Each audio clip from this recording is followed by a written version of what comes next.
The idea that I'm going to say, which I would never do, that if an unaccompanied child ends up at the border, we're just going to let him starve to death and stay on the other side. No previous administration did that either, except Trump. I'm not going to do it. I'm not going to do it. That's why I've asked the Vice President of the United States yesterday to be the lead person on dealing with focusing on the fundamental reasons why people leave Honduras, Guatemala, El Salvador in the first place. It's because of earthquakes, floods. It's because of lack of food. It's because of gang violence. It's because of a whole range of things that when I was vice president and had the same obligation to deal with unaccompanied children, I was able to get it slowed up significantly by working with the heads of state of those communities to do things like in one of the major cities, the reason people were leaving is they couldn't walk the street because their kids were getting beat up or shot or gang violence.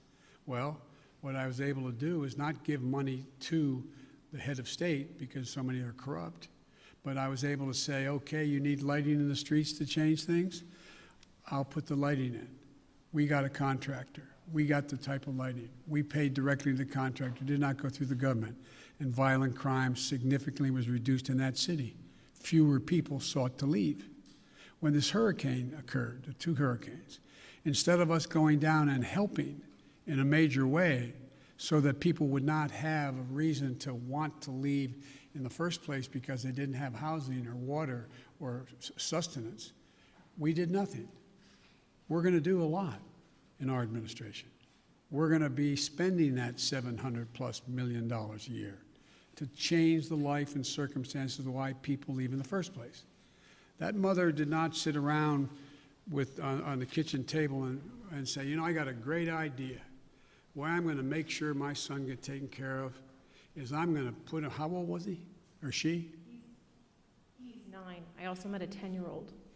A 9-year-old. I'm going to send him on a 1,000-mile journey across the desert and up to the United States because I know Joe Biden's a nice guy and he'll take care of him.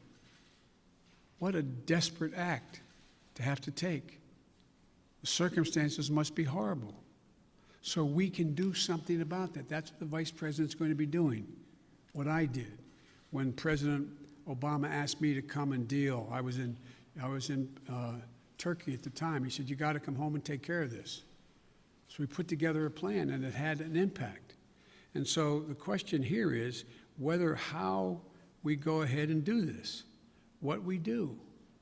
There's no easy answer.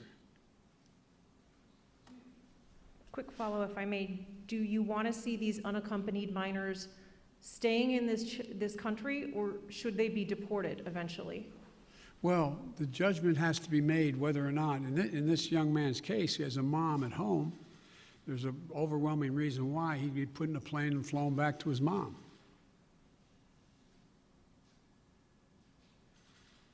Follow, sir. You mentioned circumstances that must be horrific. The Customs and Border Protection Facility in Donna, Texas, I was there, is at 1,556% capacity right now with mostly unaccompanied minors. There are kids that are sleeping on floors. They are packed into these pods. I've spoken to lawyers who say that some of these children have not seen the sun in days. What's your reaction?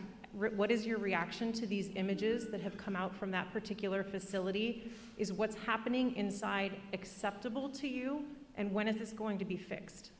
That's a serious question, right? Is it acceptable to me? Come on. That's why we're going to be moving 1,000 of those kids out quickly.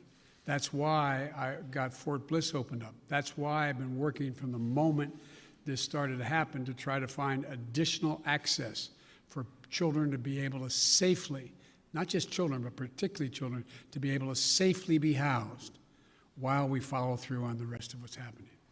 That is totally unacceptable.